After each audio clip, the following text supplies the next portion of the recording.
In this session, we continue reading the Hukei Nashim, Kanun al-Nasa of Rabbi Yosef Haim Baghdad of the banish. And in this paragraph, he speaks about something that we've already seen before, that the problem of marriage at a young age. This was addressed by Rabbi Shmuel Arkevolti of Italy in his book Ma'ayan Ganim. He describes a dialogue or an argument between a husband and wife. The husband says that the wife must wait for her daughter to grow up and get married, and her son as well. And the wife is the one who rushes to do that. And here also we see the same thing. The rabbi addresses the women, the mothers, and tell them not to rush to a wedding. So one wonders if this was really the more the interest of the women to have their children married fast. Maybe they felt that this way they're more protected, that they just wanted to make sure there's someone responsible for them. However, this is what he says in the 5th chapter. It's page Memhed 48 in the original Hebrew book. In our scan, it's 63. And he says this: hear me, O women, may the merciful one protect you. The perfection of the path of your daughter with her husband must be under the guidance of her mother and father. However, I have found out that in our city, in Baghdad, it is only the mother who decides what the daughter would do, and if the father disagrees with the mother deviates from his advice and she only follows her ideas. And he says, I will explain exactly what is my complaint. What we see today in our city, that as soon as one's daughter starts growing up, her mother starts bugging her and annoying her about getting married, even if she's still young and inexperienced, and is not ready yet to be pregnant and to have children. Even if she's not perfect or mature, even though she doesn't have yet clear understanding or opinion on things, she doesn't fully understand her status and situation, and she doesn't have stability, and even though she easily forgets what she learns. He basically describes a younger girl, and though she doesn't understand anything about the matters of women, with all that, her mother speaks with her about marriage as if she is already a mature woman who gave birth to and raised 7 children. And that tendency to rush ahead, to speed ahead and get one's children married, tikare shigaon ve'yaldut, it is insane and immature, and that causes great damages and obstacles and sins, both from the point of view of halacha and the way women should behave, and from the point of view of her own health, and that will affect her pregnancy and the way her children will be born. So here we see the Hafetz Haim as a leader of the community who looks into practical problems. In this case, he sees that girls are getting married young. They suffer because of that. They're not ready emotionally and physically to have children, and that affects their children in turn. And as he did with his discussion on modesty, that he brought some extreme stories, here also he tells extreme stories that he probably made up, but could have been that they were stories that were passed, among people as jokes or as rumors in family settings. And he speaks about a woman who married her daughter at a very young age, married her off, and after the wedding, her husband says, "Please, my wife, could you set my bed? Because this is one of the obligations of a woman according to halakha." And she says, "If you pick me up and lift me to your bed and put me there, maybe I will be able to reach the bed and put the sheets," meaning she's too young to do that. Then her mother-in-law said, "Could you please rock the crib with my other son, and she says, "My dear mother-in-law, please let me suffer alone." And she said, "My daughter, why do you talk like that?" She answered, "I'm so tired, and I would love to sleep. I would love to be in the crib and for someone to rock me." So it's an exaggerated story, but trying to show how problematic it is to have girls married at a young age. So he's trying to fight this phenomenon. He says,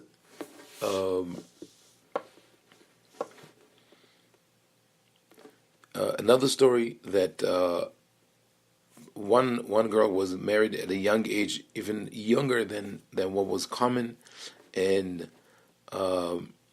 when her mother-in-law served her lunch, she saw that the bride is very upset. She says, "Why are you upset?" And she said, "I'm upset that they married me against my will at a young age. How they lock me in the box? I feel like I'm locked in the box, and I'm not even at the age that I could distinguish between silver and gold. Meaning, eventually, the household, everything will be on my shoulders, and I'm not ready for that yet."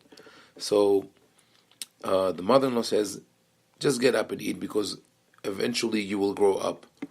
So she tries to brush the problem aside, but the daughter-in-law answers, "This was my concern, and that's my agony, because I was not given the opportunity to grow up and mature in the house of my father and mother. And if you would have taken me as a bride, as a daughter-in-law at the right age, I would carry you on my shoulders, I would carry you on my hands. Now that you had your son marry me at such a young age, if you really like me, take the spoon and feed me."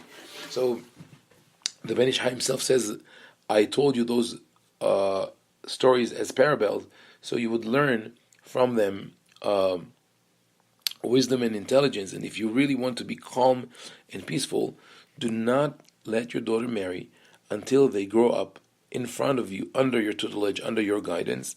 Let them live in your house and acquire wisdom and learning. V'limud yushlemu." He says he wants them to learn, and that will benefit them, and they will walk on righteous path, and they will know how to take care of the household. They will know how to say a blessing. They will know how to pray, and then only then they could get married and have children and start a family. So we hear a different tone than that of Rabbi Avraham Dayan, who rebukes women for not praying or not saying the blessings. And Rabbi Yosef Haim finds the root of the problem in the social phenomenon of marrying the daughters off at a young age when they're not ready yet, which in turn deprives them of the education, the religious education, and the parental guidance that they need. He adds also that that women sometimes don't pay attention to who is the future son-in-law, and they hear from the matchmaker and set the marriage right away, and that is also inappropriate.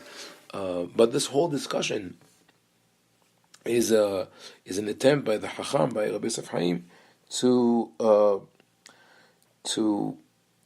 abolish that practice of child brides, and make sure that women are being cared for and that they get the right education. So he's addressing a problem that also the problem of how people behave in prayer and all that, but through the greater social perspective, understanding that the first thing that has to be done is to provide the girls with proper education until they achieve maturity, both physically and spiritually, emotionally, etc.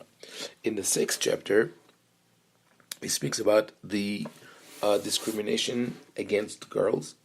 We read previously the statement of Rabbi Yaakov Chuli in the Me'am Lo'ez, where he says that the custom of the midwives, la usanza de las comadres, their practice is not to tell the woman who gave birth whether it was a boy or a girl, because some of them have such sorrow when they found out that they have a girl, that they are in physical danger. So we don't know if when he said that they are in physical danger that they contemplate committing suicide. It could have been that the combination of postpartum depression and the feeling that her daughter is rejected by society and by even by herself pushed people to the edge to harm themselves or other things. This is what Rabbi Yaakov Chulin says. Rabbi Yosef Haim addresses the same problem, but instead of brushing it aside, like as it was done at the time of the Me'am Lo'ez, meaning ignoring the problem until the time comes to tell the woman that she had delivered a girl and not a boy, he says, he goes to the root of the problem. He says this: a woman who has given birth to girls is abandoned, and because of her distress, she will cause damage to herself when giving birth. And it has been reported of women that held themselves back from giving birth, even when the process started, because they were afraid that they're going to have a girl, or they knew that they're going to have a girl, and that will cause her great damage, which is irreversible. So again, maybe he's speaking about women who are under postpartum depression, or their reaction to having to delivering a girl and not a boy, harm themselves. And he says this happens because she sees that her relatives and her friends mock her when she has a girl. Also, her husband and his family will be upset with her. And he says this is impossible. They treat her as if she did something forbidden, as if she committed a crime, as if they sent her to purchase a boy from the market, and by mistake she brought a daughter. Everybody knows, he says, that this is a gift from the Creator. It was not created by a blacksmith like a piece of jewelry. It was not acquired from a merchant. And she was created by her father and her mother in cooperation with the exalted Creator, who did not want to create this particular person a man and created her a woman. So Rabbi Yosef Haim, in a way, preaches here equality. It is important to have girls, daughters. It's important to have sons. It is not in our hands. It's sort of we have the tone of acceptance. We accept whatever God gives us, but it doesn't say it's a bad thing that we accept. It says that each one, a boy or a girl, is a gift, and he praises the gift. It was crafted by the parents with the assistance of the divine. He says, what is the mother's fault? You're blaming her for giving birth to a girl? Is it correct that after her suffering through pregnancy and delivery, she will be ashamed and rejected? And he says, unfortunately, in this time and day in our city, we find situations where women who gave birth to girls and the girls themselves are being mocked and disrespected and cursed. They say during delivery, we pray to God that their head will not emerge from the womb. And he says, how can they say that? Don't they understand that those daughters, those girls, are part of their own body, flesh and blood? Would it be acceptable for someone to mock his own body? This is very, very strange, very, very weird. In that context, I want to mention a story that you might have heard before, but to me it's really a story that shows the leadership of a rabbi. A story about my great-grandfather, Rabbi Ovadia, who heard, who knew that one of his disciples was expecting. His wife was expecting, and he followed with him. He wanted to know how his wife is doing.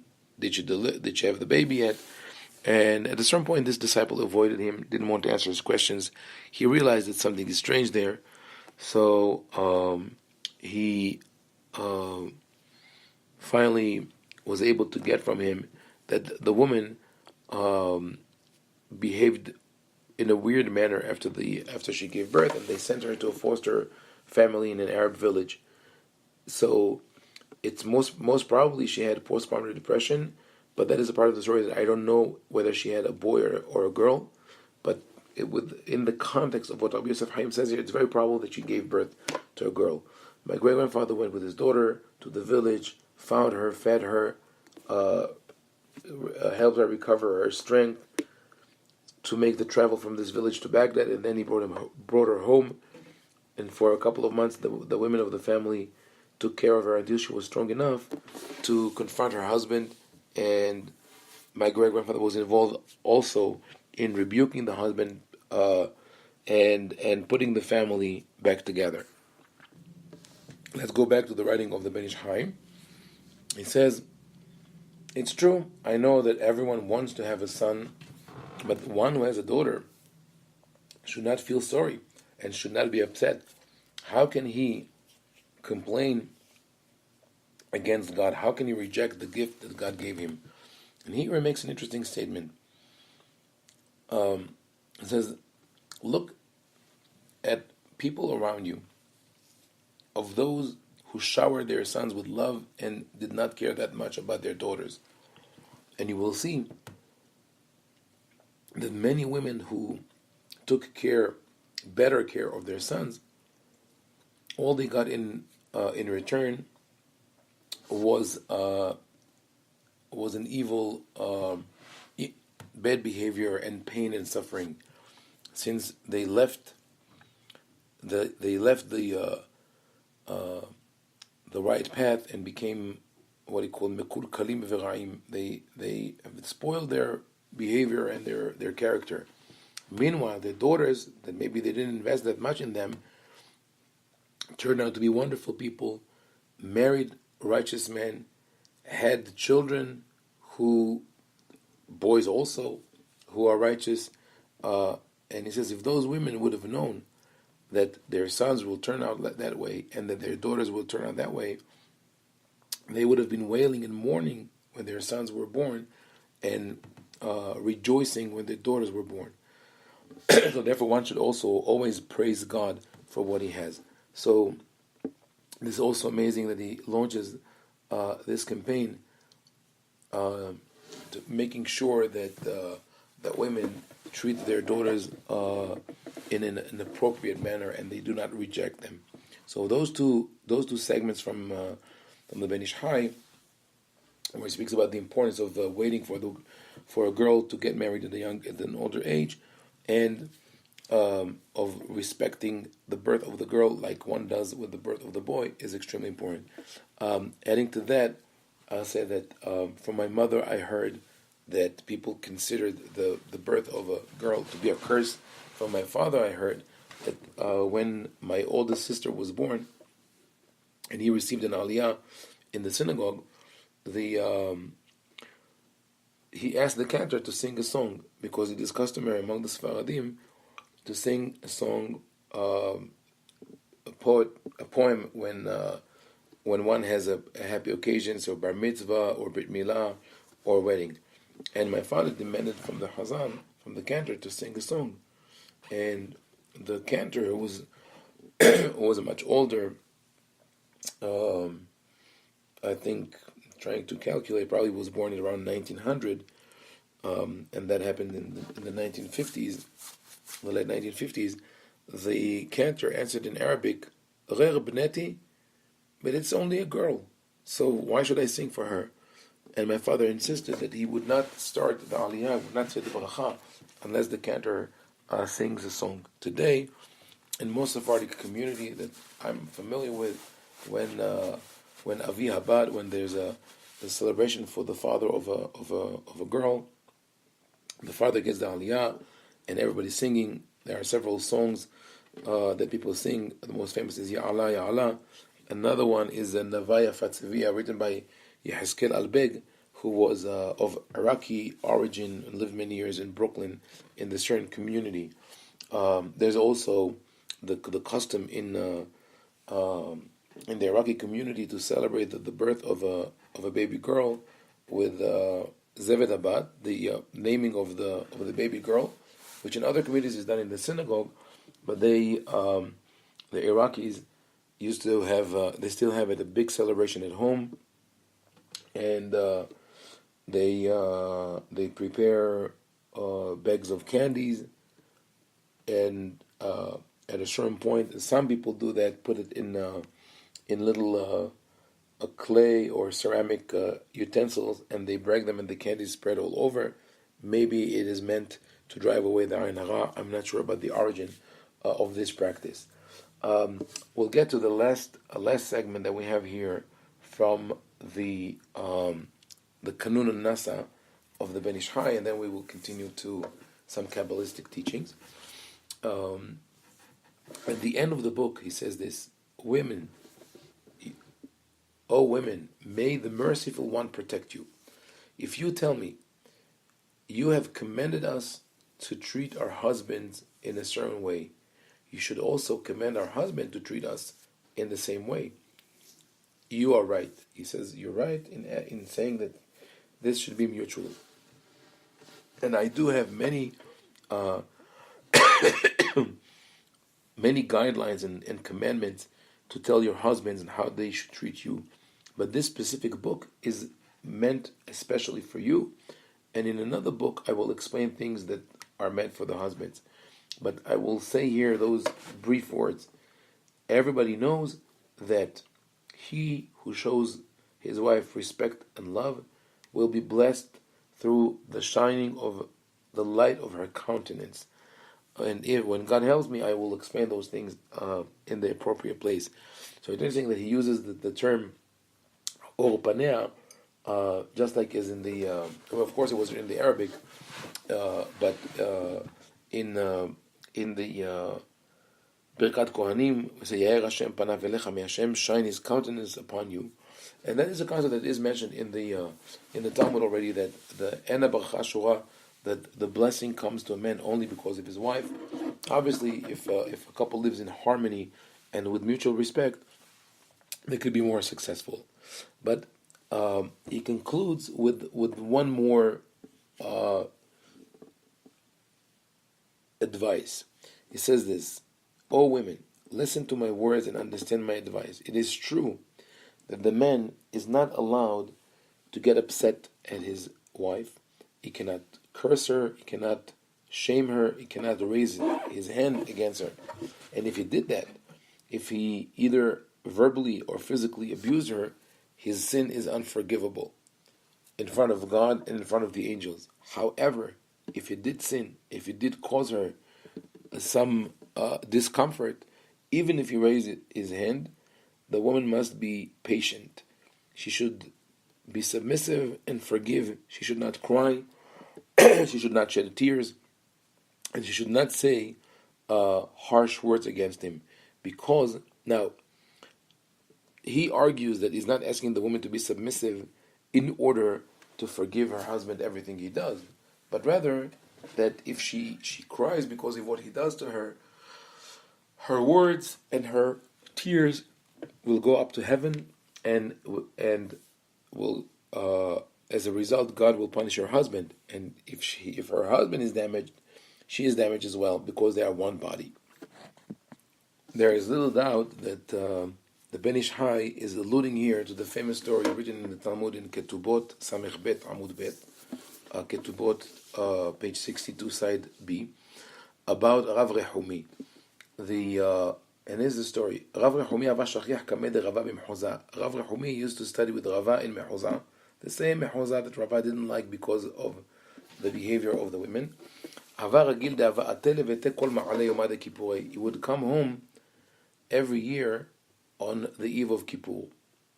So he would be away from home for a whole year. One day was the eve of Kippur, the day before Kippur, and he forgot himself. He was immersed in study, and he forgot that the time has come to go home. By the time he noticed, it was too late. He couldn't travel home. And his wife was waiting for him and thinking, now he's coming. But he didn't come. And she felt very sad and abandoned, and she started crying. And as she was crying, Havayativ be'igira, ifhit igira mitute, v'nah nafshe. He was sitting in the attic, and as she was crying, the attic gave way and broke. He fell to the ground and died. So this story is explained by the commentators as in sort of an automatic result. That's called ona'at devarim. When you cause someone sorrow, when you cause someone suffering, there is an immediate retaliation by God, even if you didn't ask for it. A similar story is told about Rabbi Eliezer, who was put in excommunication by the rabbis because he argued with them about the Tanur Shel Achnai, the oven at the end of Perek HaZahav in Bava Matziah. And one day when he was praying, Rabban Gamliel, the one who put him in excommunication, died just because he caused Rabbi Eliezer such pain, such sorrow.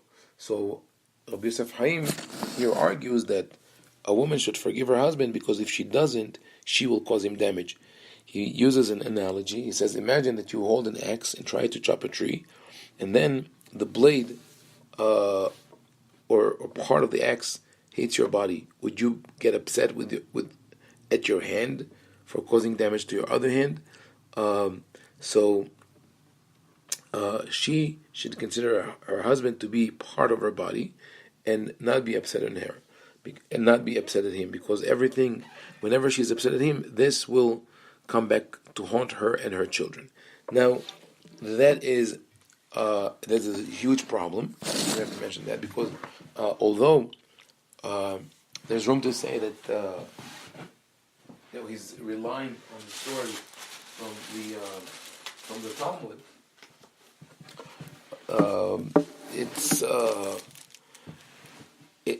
the way the story is told and the way he addresses the woman is basically saying that she should be submissive and forgive the husband for whatever he does, and this is not this would not lead to good consequences. It leads people to live in abusive relationships. I mean, this is the problem by itself. Even in modern society, where women think that they deserve more and they know more, and even intelligent and learned women sometimes fall into the trap of not being able to abandon or to get out of an abusive relationship. But if you add to this element of telling women that they must be submissive, it becomes even more problematic. In that context, I would like to add a quote from a new book by Adam Grant. This book is called Originals: How Nonconformists Move the World.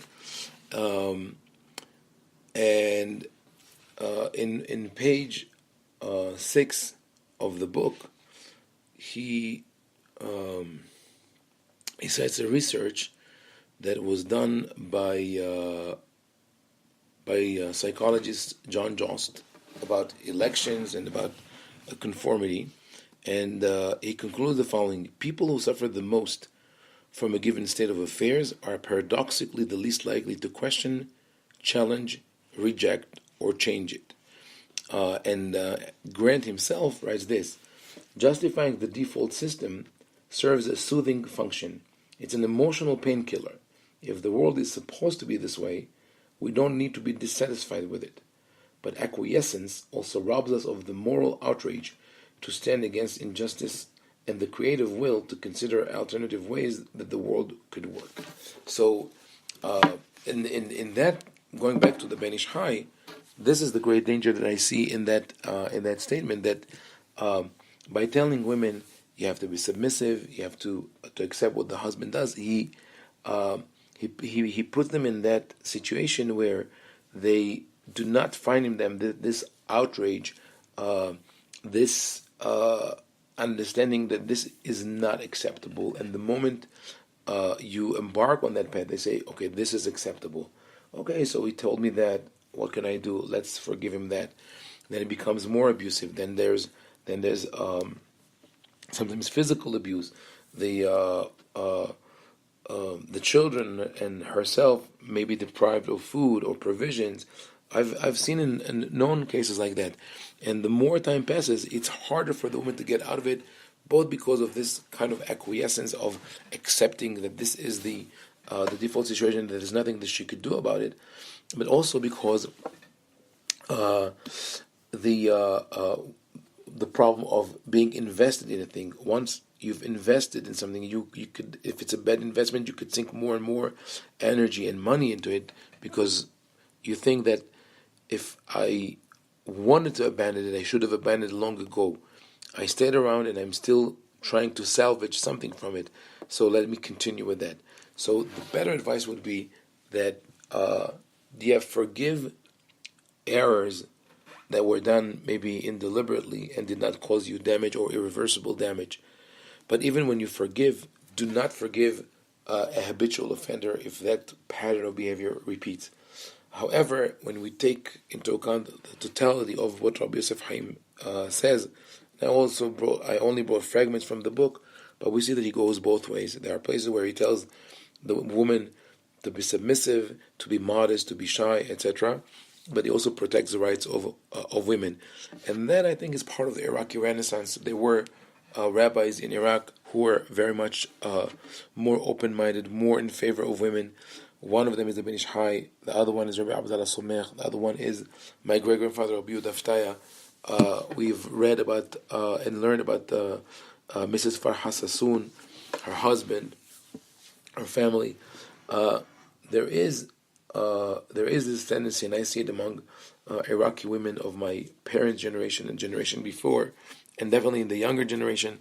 I'm saying from the people who were born from the 1930s on, of many women in the Iraqi Jewish community who are very driven, very independent. Yes, you will find those women who are a little more reserved and traditional and submissive, but in general, we could say that this campaign of the rabbis eventually worked in the benefit of the women, and they were able to rise to a certain level of independence and of knowing their self-worth and value. More women went into the academy, being lawyers, accountants, etc. And maybe that's part of this, as I said, the Iraqi Renaissance. So let's conclude this session here. In the next one, we'll start with some mystical texts that have to do with women and their status, and where we see also the sort of a positive direction that Kabbalah takes towards women.